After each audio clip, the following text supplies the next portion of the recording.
Bonjour, est-ce que tu peux te présenter et nous dire quelles études tu poursuis? Bonjour, je m'appelle Axel. Je suis actuellement en troisième année de licence histoire à l'université Paris 1 Panthéon-Sorbonne et je viens d'un lycée du sud de l'Île-de-France, d'une ville qui s'appelle Nemours. Comment tu décrirais globalement la licence d'histoire? Je vais prendre pour cas mon université. La licence d'histoire est une licence aussi pluridisciplinaire où l'histoire est la base de nos enseignements.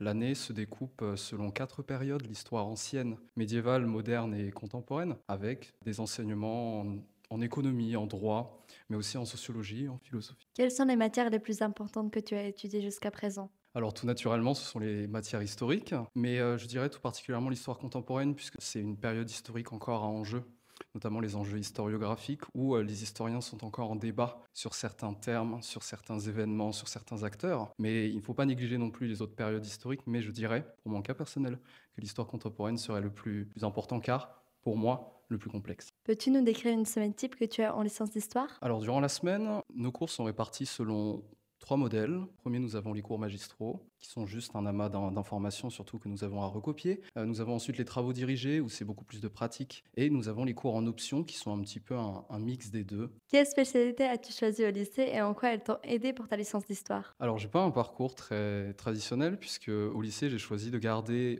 donc l'histoire, géopolitique et sciences politiques, mais numérique et sciences informatiques à côté. Alors, ça a rien à voir. J'ai pris NSI parce que c'était quelque chose qui m'intéressait en terminale. Je ne savais pas vraiment ce que je voulais faire à ce moment-là, mais ça m'a quand même aidé pour ma licence d'histoire, puisque, comme j'ai dit tout à l'heure, c'est l'aspect pluridisciplinaire en fait qui m'a donné envie d'aller en licence d'histoire. Et cette pluridisciplinarité était déjà présente chez moi dès la terminale. Avec quelle autre formation as-tu hésité? J'ai pas mal hésité avec le droit et la science politique. Ce sont des formations auxquelles j'ai postulé sur Parcoursup, mais l'histoire a toujours resté en première place. Et donc finalement, qu'est-ce qui t'a motivé pour choisir cette voie-là? Finalement, depuis longtemps, l'histoire, ça a toujours été quelque chose qui m'avait intéressé depuis là. On peut remonter à la primaire même. On m'appelait déjà l'historien quand j'étais en primaire. Donc, l'histoire m'a toujours suivi de près ou de loin. La question, quand j'étais en terminale, c'était sur les débouchés.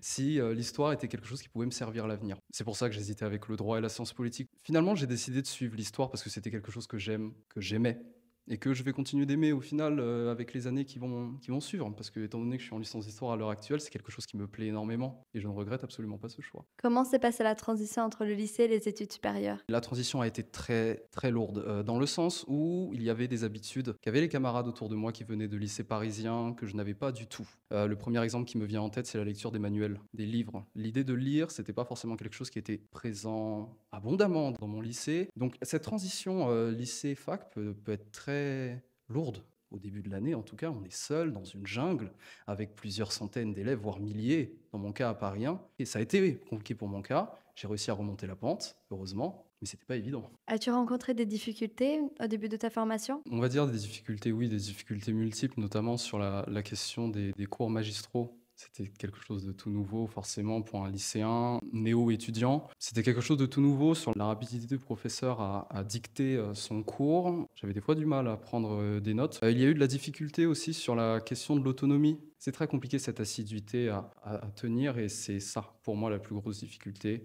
que j'ai eue, mais que je n'ai plus. As-tu développé une méthode de travail particulière pour réussir?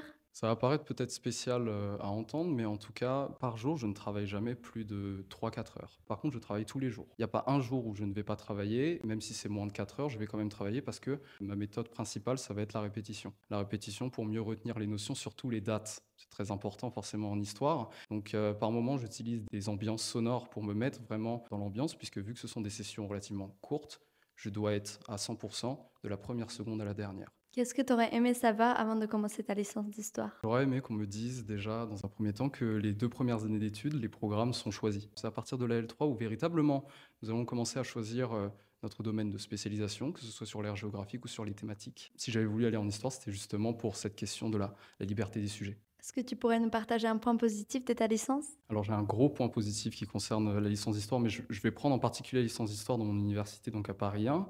C'est la qualité des enseignements. Nous avons la chance, à Paris 1, en tout cas en histoire, d'avoir le meilleur cortège. Je considère ça personnellement comme un privilège. C'est un énorme point positif. Et les aspects plus difficiles ou moins appréciés? Mais je pense que c'est spécifique à Paris 1, je ne sais pas du tout, sur la sélection des cours. Le souci à Paris 1, c'est que on a le choix de nos cours, de nos horaires surtout, mais c'est la règle du premier arrivé, premier servi. Et qu'est-ce qui fait vraiment la différence différence pour réussir dans cette filière selon toi? Sur le plan technique, je dirais l'assiduité. Sur le plan un peu plus personnel, je dirais qu'il faut aimer cette matière. As-tu une idée précise de ce que tu aimerais faire après ta licence? Déjà, je prévois de continuer en master. J'ai choisi mon aire géographique, je choisis de me spécialiser sur l'Asie pour ensuite déboucher sur un master en relations internationales. On verra ce que ça va donner pour l'avenir, mais c'est quelque chose qui m'intéresserait énormément, oui. Surtout pour la question des débouchés, et c'est parce que c'est quelque chose qui concerne l'histoire. Est-ce que tu aurais un conseil pour les lycéens qui envisageraient de faire cette formation? Le fait d'être accepté en licence d'histoire n'est pas une victoire. C'est quelque chose qui est pas du tout sélectif. Vous verrez en L1 qu'il y a énormément de profils variés. Un deuxième conseil, il faut que vous aimiez cette matière pour pouvoir l'intégrer, puisque c'est ce qui va vous permettre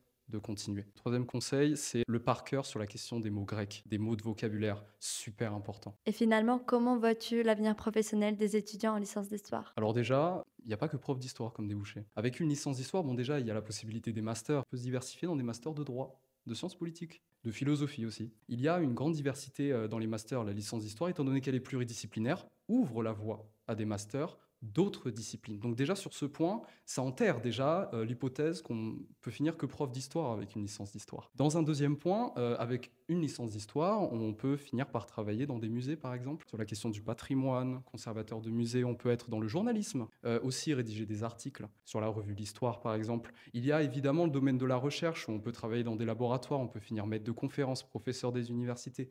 Il y a ce grand champ de la recherche finalement qui est plutôt important et qui est pris par certains des étudiants. Et un domaine sur lequel je pourrais m'orienter, c'est le domaine des métiers de l'international, donc les relations internationales. Je prends l'exemple du master de relations internationales de Paris 1, qui est directement hébergé par l'école d'histoire de la Sorbonne. Merci beaucoup.